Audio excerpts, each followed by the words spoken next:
ನಮಸ್ಕಾರ ವೀಕ್ಷಕರೇ, ಸಪ್ತಶ್ವ ಚಾನೆಲ್ಗೆ ಸ್ವಾಗತ. ರಾಯಚೂರಿನ ಸಿಂಧನೂರು ತಾಲೂಕಿನಲ್ಲಿ ಗಾಂಜಾ ಡ್ರಗ್ಸ್ ವ್ಯಾಪಕವಾಗಿ ಮಿತಿಮೀರಿದೆ ಎಂಬ ಗಂಭೀರ ಆರೋಪ ಕೇಳಿಬಂದಿದೆ. ಮಾಜಿ ಸಚಿವ ವೆಂಕಟರಾವ್ ನಾಡಗೌಡ ಸಭೆಯಲ್ಲಿ ಬಹಿರಂಗವಾಗಿ ಪೊಲೀಸ್ ಇಲಾಖೆಯ ಮೇಲೆ ಕಠಿಣ ಆರೋಪಗಳನ್ನು ಮಾಡಿದ್ದಾರೆ. ಹೌದು, ಡ್ರಗ್ ಪೆಡ್ಲರ್ಗಳು ಪೊಲೀಸ್ ಅಧಿಕಾರಿಗಳಿಗೆ ನೇರವಾಗಿ ಹಣ ಕೊಡುತ್ತಿದ್ದು ಸಾಕ್ಷಿ ಸಮೇತ ಎಸ್ಪಿ ಅವರಿಗೆ ಕಳಿಸಲಾಗಿದೆ. ಆದರೆ ಇದುವರೆಗೆ ಯಾವುದೇ ಕ್ರಮ ಕೈಗೊಳ್ಳದೇ ಇರುವುದು ವಿಪರ್ಯಾಸ. ತಾಲೂಕಿನಲ್ಲಿ ಗಾಂಜಾ ಸಂಬಂಧಿತ ಕಳ್ಳತನ ಪ್ರಕರಣಗಳು ಹೆಚ್ಚಾಗಿದ್ದು ಆರ್ಎಚ್ಎಸ್ ಕ್ಯಾಂಪ್ ಡ್ರಗ್ ಸಪ್ಲೈಗೆ ಮುಖ್ಯ ಕೇಂದ್ರವಾಗಿದೆ ಎಂದು ಮಾಜಿ ಸಚಿವ ಎಚ್ಚರಿಕೆ ನೀಡಿದ್ದು, ಡ್ರಗ್ ಅಡಿಕ್ಟ್ ಗಳನ್ನು ಬಂಧಿಸದೆ ಹೋದರೆ ಸಮಾಜ ಸಂಪೂರ್ಣ ಹಾಳಾಗಬಹುದು ಎಂದು ಸರ್ಕಾರ ಮತ್ತು ಪೊಲೀಸರು ತಕ್ಷಣವೇ ಗಂಭೀರ ಕ್ರಮ ಕೈಗೊಳ್ಳಬೇಕಾಗಿದೆ ಎಂದು ಒತ್ತಾಯಿಸಿದ್ದಾರೆ. ನೀವು ಸ್ಟ್ರಿಕ್ಟ್ ಆಗಿ ಮಾಡಿದ್ರೆ ಎಲ್ಲವೂ ಕಂಟ್ರೋಲ್ ಬರ್ತದೆ. ನಿಮ್ಗೆ ಗೊತ್ತಿಲ್ಲ ಅನ್ನೋದಿಲ್ಲ, ನಿಮ್ಮವರು ಅದ್ರಾಗ ಇನ್ವಾಲ್ವ್ ಅದಾರ, ಅದನ್ನು ಹೇಳ್ಬಿಡ್ತೀನಿ. ಮಾಡ್ತಾರ, ಯಾರು ಗಾಂಜಾ ಮಾರ್ತಾರ ಇವ್ರಿಗೆ ಅಕೌಂಟ್ ರೊಕ್ಕ ಹಾಕಿದ್ದನ್ನ ನಾನು ಎಸ್ಪಿ ಕಳಿಸಿ ಏನ್ ಆಕ್ಷನ್ ಆಯ್ತು. ಇದು ಪರಿಸ್ಥಿತಿ. ಇವ್ರು ಅವ್ರ ಅಕೌಂಟಿಗೆ ಟ್ರಾನ್ಸ್ಫರ್ ಆಗ್ಯಾವ ರೊಕ್ಕ, ಪೊಲೀಸರ ಅಕೌಂಟಿಗೆ ಯಾವಾಗ ಯಾರ್ಯಾರಿಂದ ಎಷ್ಟೆಷ್ಟು ಹೋಗ್ಯಾವಂತ ನಾವು ಇನ್ವಾಲ್ವ್, ನೀವು ಇನ್ವಾಲ್ವ್, ಮ್ಯಾಂಗ್ಳೂರ್ ಇನ್ವಾಲ್ವ್ ಅಂದ್ರೆ ಮತ್ತೆ ಯಾಕೆ ಕಂಟ್ರೋಲ್ ಮಾಡುತ್ತೆ? ಸಮಾಜ ಹಾಳಾಗೋಗ್ಬಿಟ್ಟಿದೆ. ಇದಕ್ಕೆ ನಿರ್ದಾಕ್ಷಿಣ್ಯವಾಗಿ ನೀವು ಕ್ರಮ ತಗೊಳ್ಳಿ. ನಾವು ಈಗ 3-4 ಮಂದಿ ಫೋನ್ ಮಾಡ್ಬೋದು, ನಾವೇ ಹೇಳ್ತೀವಿ ಎಲ್ಲರಿಗೂ ಕೈ ಯಾರು ನಮ್ಮ ಶಿಷ್ಯ ಇರ್ತಾನೋ ಇನ್ನೊಬ್ಬ ಶಿಷ್ಯ ಒಂದು 10 ದಿನ ಒಳಗೆ ಹೋದ್ರ ಎಲ್ಲ ಸುಮ್ಮನೆ. ನೀವು ಅದನ್ನ ನಿಲ್ಲಿಸಲಿಲ್ಲ ಅಂದ್ರೆ ಆಮೇಲೆ ಸರ್ ಡ್ರಗ್ ಅಂತಾರೆ ಆ ಮಟ್ಟಕ್ಕೆ. ನೀವು ಅಲ್ಲಿ ಸೈಡ್ ತಗೊಂಡು ಹೋಗ್ಬಿಡ್ತಾರ, ಪೆಟ್ರೋಲ್ ತಗೊಂಡು ಹೋಗ್ಬಿಡ್ತಾರ. ಒಂದು ಲಾರಿ ಕೆಟ್ಟ ನಿಂತ್ರ ಬೆಳಕರದ ಟೈರ್ ಇಲ್ಲ, ಟ್ಯೂಬ್ ಇಲ್ಲ, ಬ್ಯಾಟ್ರಿ ಇಲ್ಲ, ಏನಿಲ್ಲ, ಎಲ್ಲ ತಗೊಂಡ್ಬೇಕು. ಅವ್ರು ಯಾರು ತಗೊಂಡೋಗ್ಯಾರಂತೆ ನಮ್ಗೆ ರೊಕ್ಕ ಕೊಟ್ಟು ನಿನ್ನ ಒಳಗೆ ಕೊಡ್ದಂತ ಸಾಮಾನ್ಯ ನಮಗೆ ಬೇಕಪ್ಪ ರೊಕ್ಕ ಈಗ. ಯಾಕಂದ್ರೆ ಅವ್ರು ಡ್ರಗ್ ಅಡಿಕ್ಟ್ ಆಗಿಬಿಟ್ಟಾವ.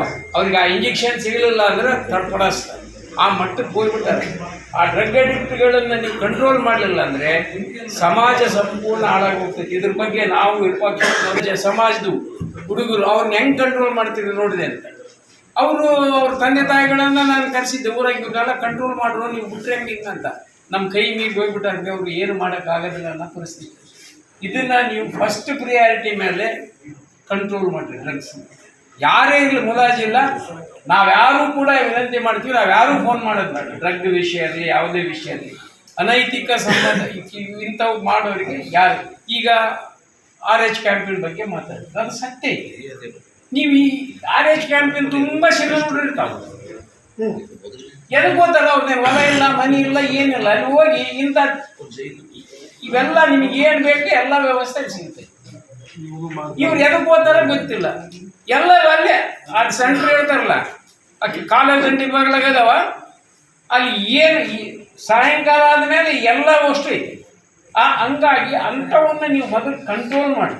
ಇವ್ರು ಎದಕ್ಕೆ ಹೋಗ್ತಾರೆ? ಅಲ್ಲಿ ಹೋಗೋಕ್ಕೆ ಏನೈತಿ, ಇಲ್ಲಿ ಅಂಗಡಿಲ್ಲ, ಊಟ ಮಾಡೋಕೆ ಅಂಗಡಿಲ್ಲ, ಇಲ್ಲ ಅಲ್ಲೇ ಐತೆ ಅಂಗಡಿ, ಅಲ್ಲಿಗೆ ಹೋಗ್ತಾರೆ ಆ ದಾಬಾಗಳಿಗೆ. ಆ ಕಡೆ ಒಂದು ಈ ಕಡೆ ಅಂತ ದಾಬಾಗಳಿತ್ತು ಅಂತಂದ್ರೆ ನಿರ್ದಾಕ್ಷಿಣ್ಯ ಇಲ್ಲ, ಸುಳ್ಳುಗಡೆ ಇಲ್ಲ, ಸುಳ್ಳು ಯಾಕಂದ್ರೆ ದಾಬಾಗಳು. ಅಂತ ದಾಬಾಗಳನ್ನು ನೀವು ತೆಗಿಸಿ ಹೋಗಿರಿ, ಅಲ್ಲಿಂದನೇ ಕಂಟ್ರೋಲ್ ಬರ್ತೈತಿ. ಇಲ್ಲ ಅಂತಂದ್ರೆ ಅಲ್ಲಿ ಎಲ್ಲ ಸಿಗ್ತೈತೆ ಅಂದ್ರೆ ಹೋಗ್ತಾರೆ. ಅಲ್ಲಿ ಗಾಂಜಾ ಬೇಕು ಅವ್ರು ಹೇಳಿದ್ರೆ ಅದು ಸತ್ಯ ಇರ್ತದೆ, ಎಲ್ಲ ಸಿಗ್ತೈತೆ. ಗಾಂಜಾ ಸಪ್ಲೈ ಆಗಿದೆ, ಅಲ್ಲಿಂದ ಸಪ್ಲೈ ಆಗ್ತೈತೆ ಅನ್ನೋದು ನಿಮಗೆ ಗೊತ್ತೈತೆ. ಮೊನ್ನೆ ಆಕ್ಸಿಡೆಂಟ್ ಆಗಿ ಆ ಹುಡುಗ ಮರ್ಡರ್ ಆಗಿರೋದಕ್ಕೆ ಏನಪ್ಪ ಅಂತ ಕೇಳಿದ್ರೆ ಲಿಂಕ್ ಅಲ್ಲಿದೆ, ಗಾಂಜಾದ ಲಿಂಕೇ ಬರ್ತೈತಿ. ಇದರಿಂದನೇ ಅನಾಹುತಗಳಾಗ್ತವ. ಅದಕ್ಕೆ ಅದನ್ನ ಫಸ್ಟ್ ಕಂಟ್ರೋಲ್ ಮಾಡಿ.